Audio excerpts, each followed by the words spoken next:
Hello learners, welcome to our channel advice Pawan. I hope आप लोग सभी को अच्छे होंगे। आज हम लोग का सेशन बहुत ही इंटरेस्टिंग होने वाला है क्योंकि आज जो है क्लास 12 इंग्लिश कोर्स से रिलेटेड मॉडल क्वेश्चन पेपर का हम लोग प्रैक्टिस करने वाले हैं। ध्यान दीजिएगा, ये प्रैक्टिस सेट है, ठीक है। प्रैक्टिस सेट एमसीक्यू टाइप के क्वेश्चंस जो हैं इसमें शामिल किए गए हैं।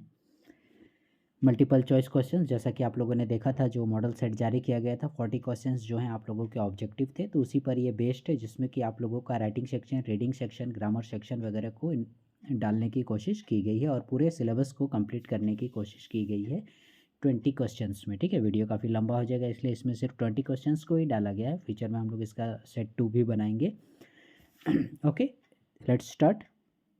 Question number 1, while writing a note which of the following is freely used. Question क्या बोल रहा है कि जब भी हम लोग नोट मेकिंग करते हैं, नोट्स बनाते हैं, नोट लिखते हैं, ठीक है, देखिएगा आप लोगों का सिलेबस में है नोट मेकिंग का, तो किस चीज़ का फ्रीली यूज़ किया जाता है, मतलब धड़ल्ले से यूज़ किया जाता है, उस पर कोई रोक टोक नहीं है।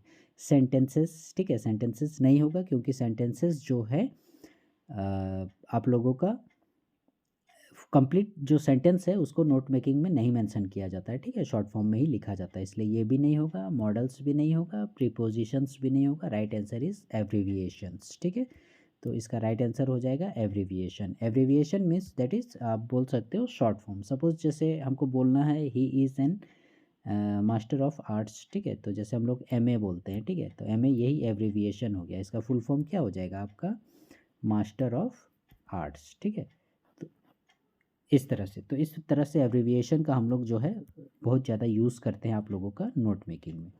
Come to the next question, a formal letter starts with. एक फॉर्मल लेटर जो है, जो कि जनरली ऑफिशियल लेटर्स होते हैं, उसका स्टार्टिंग कैसे होता है, ठीक है। सपोज जैसे पुलिस कमिश्नर को लिखना हुआ, एडिटोरियल लेटर वगैरह हो गया, या फिर पोस्ट मास्टर को हो गया, कोई ऑफिस में हो गया, तो उसकी शुरुआत कैसे होती है। स्टार्ट्स विथ बोल रहा है, कैसे शुरुआत होती है, तो it starts with heading, date, sender's address और रिसीवर्स एड्रेस। तो इसकी शुरुआत होती है सेंडर्स एड्रेस, यानी भेजने वाले का पता से, जो लिख रहा है उसी का इसमें मेंशन किया हुआ रहता है, ठीक है। आप लोग देखिएगा, सपोज़ मुझे ही पुलिस कमिश्नर को लेटर लिखना है, तो मैं पहले अपना एड्रेस लिखता हूँ, ठीक है, जैसे लालपुर रोड हो गया, रांची, फिर डेट हो गया, उसके बाद जिसको लिखना है उसका संबोधन किया जाता है, ठीक है। तो sender's address is the right answer, यानी जो भेजता है उसी का एड्रेस हम लोग लिखते हैं।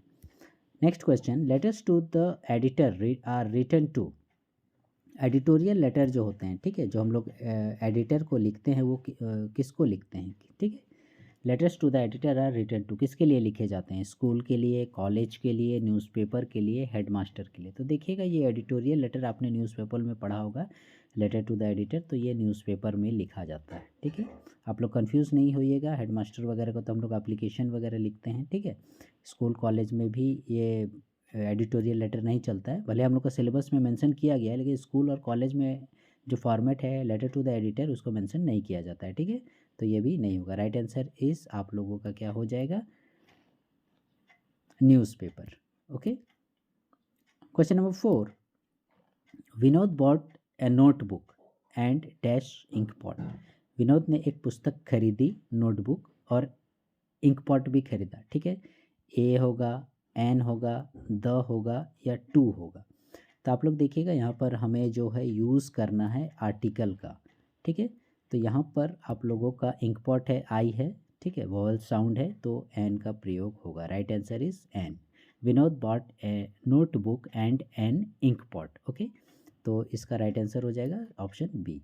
कम to the next question number 5, what is written at the beginning of an article. कोई भी आर्टिकल जब हम लोग लिखने की शुरुआत करते हैं, तो सबसे पहले क्या लिखते हैं, नेम लिखते हैं, एड्रेस लिखते हैं, डेट लिखते हैं। तो आप लोग देखिएगा, सबसे शुरुआत में हम लोग नेम नहीं लिखते हैं, एड्रेस भी नहीं लिखते हैं, डेट भी नहीं लिखते हैं। सबसे शुरू में हम लोग टाइटल लिखते हैं, ठीक है, हेडिंग जिसको बोलते हैं, ठीक है। सपोज जैसे हमको लिखना है कि role of youth in national development पर आर्टिकल लिखना है, ठीक है, तो हमने हेडिंग दे दिया the role of youth in national development. उसके बाद हम लोग लिखना शुरू करते हैं, ठीक है। तो सबसे पहले पहले हम लोग क्या देते हैं, title. Question number 6, notice issued by government government के द्वारा, सरकार के द्वारा जो नोटिस वगैरह जारी किए जाते हैं, जनरली अपीयर्स इन, वो कहाँ माने दिखाई देते हैं, वो काम कहाँ हमें देखने को मिलते हैं सामान्यतः? स्कूल के नोटिस बोर्ड में, कोर्ट नोटिस बोर्ड में, मैगजीन्स में, या न्यूज़पेपर में। तो आप लोग देखिएगा गवर्नमेंट के जितने भी नोटिसेस हैं, इंपॉर्टेंट नोटिसेस, ठीक है, सपोज जैसे इंदिरा आवास योजना हुआ, आयुष्मान कार्ड योजना हुआ, पोलियो वगैरह का खुराक हुआ, तो इस प्रकार के जो भी नोटिसेस वगैरह होते हैं, देखिएगा हमें न्यूज़पेपर के माध्यम से पता चलते हैं, ठीक है। कोर्ट तो जाएगा नहीं सरकार नोटिस देने के लिए, स्कूल के नोटिस बोर्ड में भी छापने के लिए नहीं आएगा, मैगजीन्स में भी नहीं आएगा, ठीक है। तो आप लोगों का एक ही राइट आंसर बचता है, दैट इज़ न्यूज़पेपर। न्यूज़पेपर में जो है गवर्नमेंट के नोटिसेस छपते हैं, ठीक है। अब यहाँ से देखिएगा क्वेश्चन नंबर 7 से हमने जो है टेक्स्ट बुक के जो चैप्टर्स हैं उन्हें इंक्लूड किया है। क्वेश्चन से 7, what is the setting of the last lesson, ठीक है। लास्ट लेसन जो चैप्टर है उसका सेटिंग क्या है, ठीक है, मतलब बेस क्या है, उसका आधार क्या है, किस आधार पर वो लास्ट लेसन बना है। तो options are the Franco Persian war, the Indo Persian war, the Indo China war, the Franco Indian war. तो इसका राइट आंसर होगा the Franco Persian war. Question number 8, name the city where Mukesh live, उस शहर का नाम पूछ रहा है आपसे जहाँ पर मुकेश रहता था। तो कहाँ रहता था मुकेश? इस्लामाबाद में, फिरोज़ाबाद में, इलाहाबाद में, या फिर ढाका में। तो देखिएगा ढाका से तो साहेब आया था, ये भी नहीं होगा, इलाहाबाद भी नहीं होगा, इस्लामाबाद भी नहीं होगा, राइट आंसर इज़ फिरोज़ाबाद, ठीक है। तो मुकेश जो है वो कहाँ रहता था?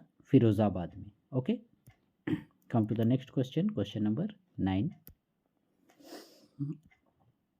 where did the writer go when he was 3 or 4 years old in the story deep water? deep water जो डगलस की स्टोरी थी, ठीक है। तो उसमें जब लेखक छोटा था, यानी कितना छोटा था, 3 और 4 साल का था, और उस समय वो कहाँ गया था, ठीक है, किस चैप्टर में? डीप वाटर में।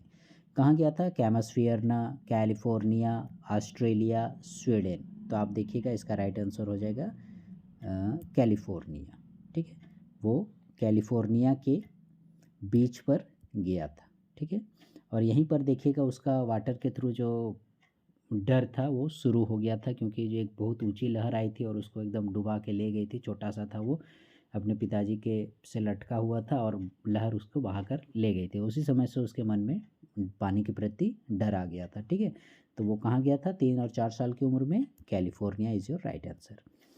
Next question, how much money had the peddler stolen from crofter? उस क्रॉफ्टर से रेड ट्रैप पेडलर जो था, जो चूहेदानी बेचता था, वो कितने क्रोनर चोरी किया क्रॉफ्टर्स के घर से? 40 क्रोनर, 30 क्रोनर, 20 क्रोनर, 10 क्रोनर। तो इसका राइट आंसर हो जाएगा 30 क्रोनर। उसने 30 क्रोनर्स की चोरी की थी उस क्रॉफ्टर के घर से। Who was Rajkumar Shukla? Indigo chapter का है ये question. Who was Rajkumar Shukla? Poor peasant था, एडवोकेट था, लॉयर था, या फिर पॉलिटिशियन था? तो इसका right answer Rajkumar Shukla was a poor peasant, एक गरीब किसान था, शेयर क्रॉपर।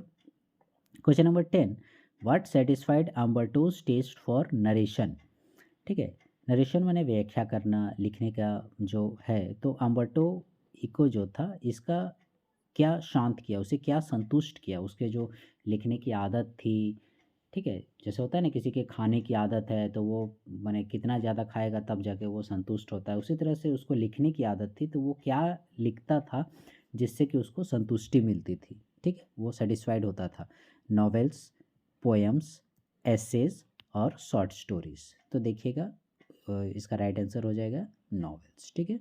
अम्बर्टो इको जो है उसमें लिखने की जो हैबिट थी, जो आदत थी, वो कब संतुष्ट होती थी? कैसे वो संतुष्ट होता था अपने लिखने की कला से? जब तक वो नावल नहीं लिखता था, ठीक है। तो नावल लिखने से उसको संतुष्टि मिलती थी, ठीक है, क्योंकि आपने देखा होगा नावल्स जो हैं बड़े मतलब विस्तृत रूप में लिखे जाते हैं, ठीक है। Come to the next question, Sophie and Jansie are destined to work in the dash factory, ठीक है। सोफ़ी और जेंसी बोल रहा है, डेस्टाइंड मीन्स होता है मतलब भाग्य, ठीक है, मतलब उनके एक भाग्य में क्या था, कैसी फैक्ट्री में काम करना था सोफ़ी और जेंसी को? Iron factory, steel factory, chocolate factory, biscuit factory. तो आप लोग देखिएगा चैप्टर में, भले सोफ़ी दुनिया भर का ड्रीम देखती है, फैशन डिज़ाइनर बनेंगे, मैनेजर बनेंगे, बुटीक खोलेंगे वगैरह वगैरह ऐसा, लेकिन असल में क्या था उनका डेस्टाइन, उनके भाग में क्या था, बिस्कुट फैक्ट्री में काम करना ही लिखा था। तो इसका राइट आंसर हो जाएगा option number D, biscuit factory. Okay, next question, who is the author of the poem my mother eight 66? एकदम simple straight forward question, my mother eight 66 जो फर्स्ट पोइट्री है आप लोगों के चैप्टर की, उसके जो राइटर हैं वो कौन है? एड्रियाने रिच, कमला दास, पाब्लो नेरूडा, रॉबर्ट फ्रोस्ट। इसका राइट आंसर है कमला दास। ओके, ऐसे क्वेश्चन तो एकदम मिस नहीं कीजिएगा, पोएट से रिलेटेड 2-3 क्वेश्चंस एकदम आने ही आने हैं। ठीक है, तो एकदम जितने भी पोइट्रीज़ हैं, चैप्टर्स हैं, तो उनके राइटर के नाम और चैप्टर्स के नाम, पोएम्स के नाम ज़रूर याद कर लीजिएगा। Next question, what does the poet compare to the colour of walls within an elementary school classroom in a slum? जो पोइट्री है an elementary school classroom in a slum, इस पोइट्री में लेखक के द्वारा एक कंपैरिजन किया गया है। ठीक है, कैसा कंपैरिजन किया गया है? उसने जो उस स्कूल की जो वॉल्स है, जो दीवार है, उसका कंपैरिजन किया गया है। ठीक है, कलर ऑफ द वॉल्स। ठीक है, उस दीवार का जो कलर है, मतलब आपने देखा होगा जो ग्रामीण इलाके में स्कूल होते हैं तो उनका जो पेंट वगैरह होता है वो काफ़ी मतलब ख़राब हो जाता है, एकदम उसट सा हो जाता है, ब्राइटनेस नहीं रहता है। तो उसी की तुलना किससे की है? श्योर क्रीम से, स्टेल चपातीस यानी बासी रोटी वगैरह, ब्राउन ब्रेड से, या वाइट कर्ड दही से। तो इसका राइट आंसर हो जाएगा श्योर क्रीम से। ठीक है, एलिमेंट्री स्कूल क्लासरूम स्लम में वो कलर ऑफ द वॉल्स की तुलना श्योर क्रीम से की गई। Next question, what does the poet Pablo Neruda want people to do for 1 second? ठीक है, नेक्स्ट जो पोइट्री है पाब्लो नेरूडा की, इसमें लेखक जो हैं वो लोगों से अपील करते हैं, लोगों से चाहते हैं कि आप ये 1 सेकंड के लिए कीजिए कम से कम। तो वो क्या करने के लिए कहते हैं? ठीक है, लेखक जो है कीपिंग क्वाइट पोइट्री में पाब्लो नेरूडा वो लोगों से क्या 1 सेकंड के लिए करने के लिए कहते हैं? टू स्टैंड क्वाइटली, चुपचाप खड़े हो जाओ, टू डू योगा, योगा करने के लिए, टू डू प्रेयर, प्रार्थना करने के लिए, या फिर to be silent and motionless, last option. ठीक है, तो इसका राइट आंसर हो जाएगा यही वाला कि आप जो हो एकदम साइलेंट हो जाओ और मोशनलेस, कोई एक्टिविटी नहीं हो उस समय संसार में, कहीं पर भी कोई भी किसी भी प्रकार की एक्टिविटी नहीं करेगा, ना कोई गाड़ी चला रहेगा, ना कोई दौड़ेगा, ना कोई खाना खाएगा, ना कुछ झगड़ा करेगा, कुछ इस तरह से। ठीक है, मतलब कोई कुछ काम नहीं करेगा। तो देखोगे उस 1 सेकंड में दुनिया भर में कहीं भी कोई भी एक्सीडेंट हुआ, मारपीट हुआ, लड़ाई झगड़ा हुआ, कुछ नहीं होगा। तो कितनी शांति होगी। ऐसे भी आप लोग जान रहे हैं कि हर 1 मिनट में पता नहीं कितने लोग मरते हैं। ठीक है, तो यही लेखक का कहना था, to be silent and motionless, यानी option D is your correct answer. ठीक है, come to the next question, a thing of beauty is a joy forever. ठीक है, a thing of beauty poetry से लिया गया है। A thing of beauty is a joy forever, its loveliness dash. ठीक है, यानी ये इनकम्प्लीट है, इसको कंप्लीट करना है। तो ए thing of beauty is a joy for ever, कि जो ब्यूटी है, जो भी खूबसूरती है, वो हमेशा के लिए खुशी प्रदान करता है। ठीक है, तो इट्स लवलीनेस, उसकी जो खूबसूरती है वो हमेशा डिक्रीजेस घटती है, इंक्रीजेस बढ़ती है, रिमेन्स कांस्टेंट एकदम वैसे ही रहती है, या फिर सुंदर है। ठीक है, तो इसका राइट आंसर हो जाएगा आप लोगों का इंक्रीजेस, बढ़ती है। ठीक है, a thing of beauty is a joy forever, its loveliness increases. Next question, what is a road side stand in the poem? जो पोयम है ए रोड साइड स्टैंड, इसमें ये रोड साइड स्टैंड क्या है? एक बस स्टॉप है, waiting room है, ए bicycle stand है, ए shed outside a roadside old house, या फिर कोई एक शेड है जैसे टीना उना का, झोपड़ी उपड़ी टाइप का निकाल देता है किसी पुराने घर के पास रोड के किनारे। तो यही इसका राइट आंसर हो जाएगा option number D, a shed outside a roadside old house. Question number 17, how do the prancing tigers look? ठीक है, ये जो prancing टाइगर है यानी उछलते कूदते जो टाइगर हैं वो कैसे दिखते हैं? ठीक है, तो ये जो क्वेश्चन है ये आंट जेनिफर टाइगर पोइट्री से लिया गया है। तो वो prancing टाइगर्स जो हैं वो कैसे प्रतीत होते हैं, कैसे दिखते हैं? Like topaz, like diamond, like silver, like stone. ठीक है, टोपाज की तरह, डायमंड की तरह, चांदी की तरह, या फिर पत्थर की तरह, स्टोन की तरह। तो वो दिखते हैं टोपाज की तरह। ठीक है, टोपाज यानी जो पुखराज होता है। ठीक है, पुखराज एक देखिएगा आप लोग, जो बड़े बड़े लोग होते हैं अंगूठियाँ धारण करते हैं और येलो कलर का होता है, ठीक है, पीले कलर का होता है ये टोपाज वगैरह, ठीक है। तो ये येलोइश कलर का, तो येलो कलर के टाइगर जो है उन्होंने पर्दे पर उकेरे थे और वो एकदम ऐसे दिख रहे थे जैसे एकदम तुरंत वो उछल के बाहर आ जाएंगे टाइप का, तो वो टोपाज से टोपाज जैसा दिखते हैं। Okay, topaz. Next question, why does Charlie want to visit Galesburg? Charlie जो है वो गैल्सबर्ग का विजिट क्यों करना चाहता था? To escape from the troublesome world, to meet his parents, अपने माता पिता से मिलने के लिए, टू मीट हिज फैमिली, अपने परिवार से, टू इन्जॉय अ पिकनिक, या फिर पिकनिक पार्टी इन्जॉय करने के लिए। तो चार्ली जो है वो गैल्सबर्ग विजिट करना चाहता था, किस लिए करना चाहता था? To escape from the troublesome world, ठीक है। ये जो संसार है पूरा एकदम क्या बोलते हैं, मार धाड़ एक्शन से भरपूर है, हर जगह क्राइम, भीड़ भाड़, लूट मार, फियर, वॉर, वरी, स्ट्रेस, इन सब चीज़ों से भरा हुआ है। इसीलिए चार्ली जो है गैल्सबर्ग की यात्रा करना चाहता था, यानी इस मॉडर्न वर्ल्ड से वो बचने का एक माध्यम था वो उसका गैल्सबर्ग जाना, ठीक है। तो यही option A is your correct answer. Next question, What birthday gift did the Maharaja present to his 3 years old son? महाराजा के द्वारा यानी सर जिलानी जंग बहादुर जो टाइगर किंग था, वो अपने बेटे के जन्मदिन पर जब वो 3 साल का हुआ तो उसने उसे बर्थडे गिफ्ट के रूप में क्या दिया? तो क्या दिया था ये तो आप लोग सभी जान रहे हैं। क्या गोल्ड चेन दिया था? नहीं। Toy tiger? पता नहीं। डायमंड चेन में भी दिया होगा। Toy bull? शायद हो सकता है, क्योंकि बुल और टाइगर दोनों एनिमी हैं। तो क्या होगा इसका राइट आंसर? आप लोगों ने, हमको लग रहा है, अनुमान लगा लिया होगा। इसका राइट आंसर है टॉय टाइगर, ठीक है। खिलौना टाइगर दिया था और इसी से टाइगर किंग की मृत्यु भी हुई थी, ठीक है, क्योंकि वो 100 टाइगर को एक्चुअली नहीं मार पाया था। तो right answer is toy tiger, खिलौना tiger. Question number 20, what kind of atmosphere does Antarctica have? Antarctica का जो एटमॉस्फेयर है वो कैसा है? ड्राइएस्ट सूखा टाइप का, कोल्डेस्ट एकदम ठंडा, विंडिएस्ट पूरा हवा वाला, या ऑल ऑफ दिस, इनमें से सभी। तो इसके राइट आंसर हैं ड्राइएस्ट भी है, कोल्डेस्ट भी है, विंडिएस्ट भी है, यानी इसका राइट आंसर हो जाएगा ये सभी, all of this is the correct answer, कि अंटार्कटिका जो है वो ड्राइएस्ट, कोल्डेस्ट, विंडिएस्ट जगह है, ठीक है, वर्ल्ड में, ऑल ऑफ दिस।